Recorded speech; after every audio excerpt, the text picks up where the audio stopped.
Il allait voir sa famille régulièrement et du jour au lendemain, il arrête. Donc il y a eu quelque chose. Cette disparition m'obsède. On va assister les familles dans leur démarche pour retrouver leurs proches disparus. On recherche cette personne qui a disparu en 99. Cold case. Se mettre dans la peau en fait du disparu et voir où il habitait, quel parcours il aurait pu faire. C'est mon obsession, je veux qu'on le retrouve.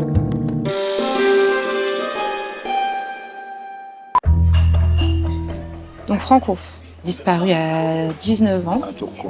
En fait, il est parti de chez lui de manière volontaire. Il a rangé sa chambre, il est parti, il n'a rien dit à personne. Il a écrit quelques jours après à ses parents. Il leur a dit écoutez, moi je suis en vacances avec mes amis, il n'y a pas de problème. Et ensuite, plus de nouvelles. L'ARPD, ça veut dire assistance, recherche des personnes disparues. Donc on aide les familles à retrouver leurs disparus. On est 700 bénévoles maintenant à travers tout le territoire national et on va enquêter sur le terrain. Donc le voilà, on a la seule photo, c'est ça, quoi. On n'a pas d'autres photos. Il allait voir sa famille régulièrement et du jour au lendemain, il arrête. Donc il y a eu quelque chose. Voilà, il y a quelque chose. Ce sont les familles qui font appel à nous directement. Elle nous verse une cotisation de 40 € qui nous aide pour les frais qu'il peut y avoir, quoi. On a été saisi rapidement là-dessus. On a été saisi en 2017. Aujourd'hui, ça veut dire qu'il aurait quand même 27 ans, je crois. On a aujourd'hui plus de 500 dossiers actifs. La plupart du temps, ce sont des disparitions de majeurs. Et on a aussi des disparitions de mineurs qu'on traite. Il est déclaré décédé au répertoire civil. Et pour la sœur, il est décédé.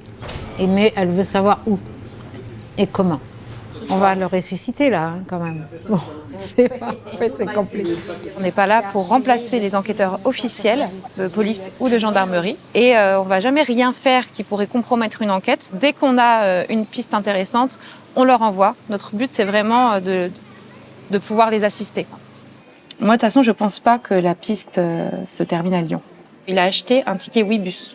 Donc, en fait, il peut être partout. En Suisse, Annecy, Marseille, même jusqu'en Italie. Voilà, donc, on va prendre le courage, on va y aller. Hein? Allez.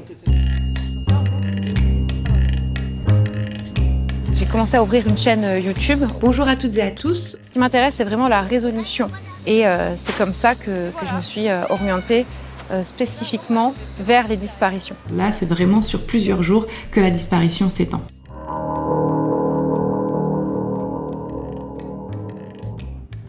Il faut regarder tout, en fait. Une enquête, c'est tout, quoi. Il ne faut rien laisser de côté.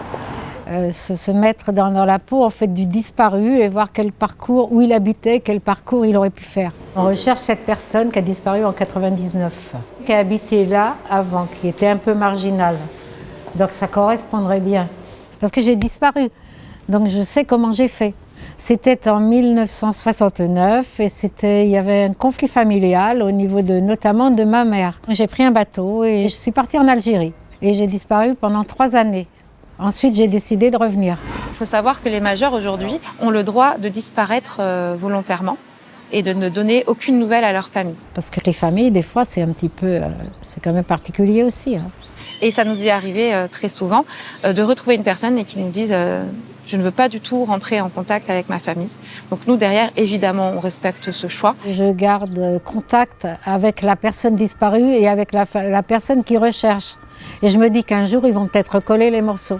Mais on a quand même très souvent aussi des cas de disparitions inquiétantes, que ce soit des disparitions Alzheimer, des disparitions accidentelles et aussi des disparitions criminelles.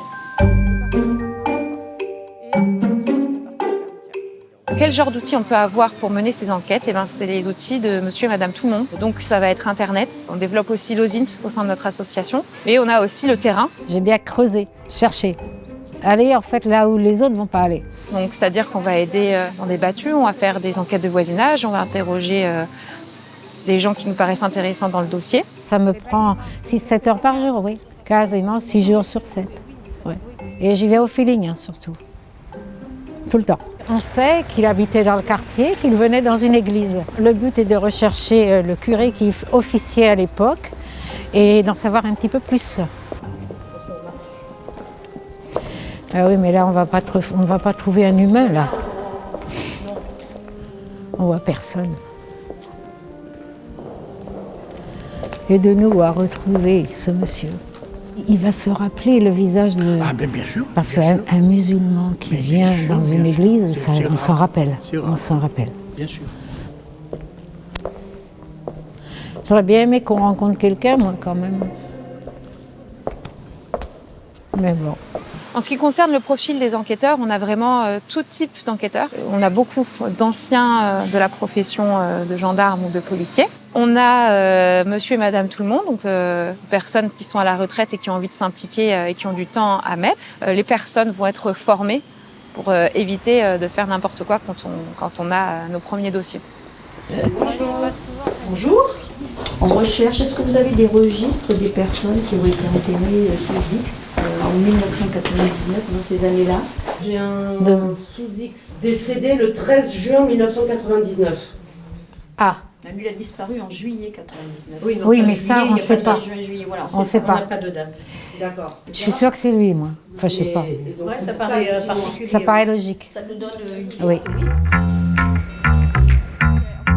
On a réussi à mettre en lumière qu'il y a à peu près 55 000 disparitions déclarées comme inquiétantes en France durant l'année 2022. En tout cas, 25% des dossiers qu'on a sont résolus. Alors, je n'imaginais pas passer ma retraite en recherchant les personnes disparues, mais c'est quelque chose qui me plaît, je ne regrette pas et je compte encore le faire un petit moment. J'arrive à apporter un élan d'espoir, notamment avec des nouveaux témoignages, mais également aussi avec des fois des relances de dossiers. Ce que je fais, c'est vraiment pour aider les autres. C'est un peu bateau ce que je dis, mais j'ai toujours cherché à aider les autres. Ah ben alors là, très très bonne nouvelle. Enfin, très mauvaise pour la famille et bonne pour nous. Il est là. Tout ce qui est après identité physique, il faut voir avec le commissariat. voir avec le qui, eux, commissariat. peut-être peuvent nous donner l'identité. renseignements. Si on a la chance, ça va être ça. Ça Si on a la pourrait. chance. Ah, on croise les doigts. Si on a la chance. Ça pourrait.